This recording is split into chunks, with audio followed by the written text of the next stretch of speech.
दोस्तों, आपके अपने show your time your news में आपका स्वागत है। दोस्तों, आज के इस बुलेटिन में हम कर्मचारियों के लिए एक सुखद खबर दिखा रहे हैं, अर्थात केंद्रीय कर्मचारियों के महंगाई भत्ते से संबंधित एकदम लेटेस्ट जानकारी दे रहे हैं। दोस्तों, यदि आप चाहते हैं कि शिक्षा जगत से जुड़ी एवं अन्य महत्वपूर्ण खबरें आपको तत्काल आपके मोबाइल पर मिलती रहें, तो आप हमारे इस यूट्यूब चैनल को सब्सक्राइब कर सकते हैं। दोस्तों, जैसा कि हम सभी जानते हैं कि पिछले 1.5 वर्ष से सरकारी कर्मचारियों, शिक्षकों व पेंशनर का महंगाई भत्ता फ्रीज हुआ था। ऐसे में कर्मचारी महंगाई भत्ते से वंचित चल रहे थे और इस संबंध में सभी कर्मचारी सरकार की ओर आस लगाए बैठे थे। दोस्तों, जैसा कि हम अपने बुलेटिन में कई दिन पहले ही डीए जारी किए जाने की सरकार की मंशा से आपको एक्सक्लूसिव जानकारी दे चुके हैं। आज हमारी उस जानकारी पर कैबिनेट ने मोहर लगा दी है और हमारे द्वारा दिखाई गई एक्सक्लूसिव खबर सही साबित हुई है। दरअसल आज यानी 14 जुलाई को प्रधानमंत्री की अगुवाई में केंद्रीय कैबिनेट की बैठक में कर्मचारियों के रुके हुए महंगाई भत्ते एवं पेंशनर्स की महंगाई राहत को जारी करने का फैसला ले लिया गया है। अब केंद्रीय कर्मचारियों का महंगाई भत्ता 17% से बढ़कर 18% हो गया है। आज के फैसले के मुताबिक 1 जनवरी 2020, 1 जुलाई 2020 और 1 जनवरी 2021 से लागू होने वाली तीनों किस्तों पर लगी रोक हटा दी गई है। रोक हटाने के बाद तीनों किस्तों को मिलाकर कुल 11% की बढ़ोतरी होगी, यानी महंगाई भत्ते की दर अब 17% से बढ़कर 28% हो जाएगी। सरकार के इस फैसले से केंद्रीय कर्मचारियों और पेंशनधारियों के वेतन में खासी बढ़ोतरी होगी। प्राप्त जानकारी के अनुसार फ्रीज की गई अवधि का एरियर मिलने के बारे में कोई जानकारी नहीं प्राप्त हुई है, अर्थात पिछले 1.5 वर्ष का महंगाई भत्ते का एरियर मिलने की कोई संभावना नज़र नहीं आ रही है। केंद्र सरकार के बाद अब राज्य कर्मचारियों एवं शिक्षकों को भी डीए यानी महंगाई भत्ता 28% मिलने का रास्ता साफ हो गया है। आने वाले दिनों में प्रदेश सरकार द्वारा यह घोषणा की जा सकती है। एक और निर्णय जो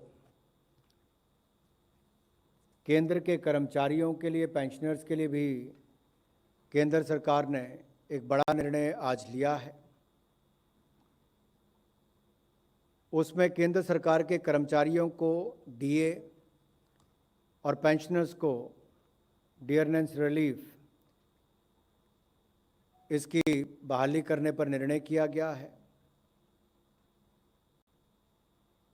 और इसकी दरें भी जो थी उसमें भी अगर आप कुल मिलाकर देखें तो अब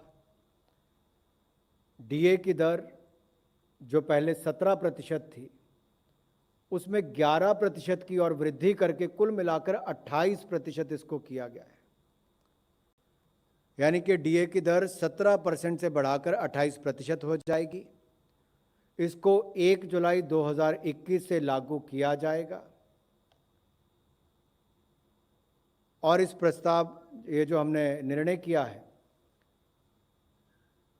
इससे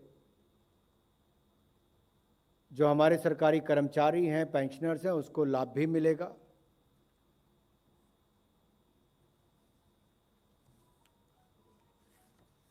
और इसके पीछे कारण कोविड की परिस्थितियां थी जो 1 जनवरी पिछले साल से इसको जब बंद किया गया था। तो मैं एक बार फिर आपके लिए इसको दोबारा बोल देता हूं क्योंकि बहुत बड़े वर्ग को ये प्रभावित करती है। लगभग 48,34,000 केंद्रीय कर्मचारियों को और 65,26,000 पेंशनर्स को इसका सीधा लाभ मिलेगा। In view of the unprecedented situation which arose due to the COVID-19 pandemic, 3 additional installments of dearness allowance to the central government employees and dearness relief to the pensioners, which were due from 1st Jan 2020, 1st July 2020, and 1st January 2020, which has been frozen.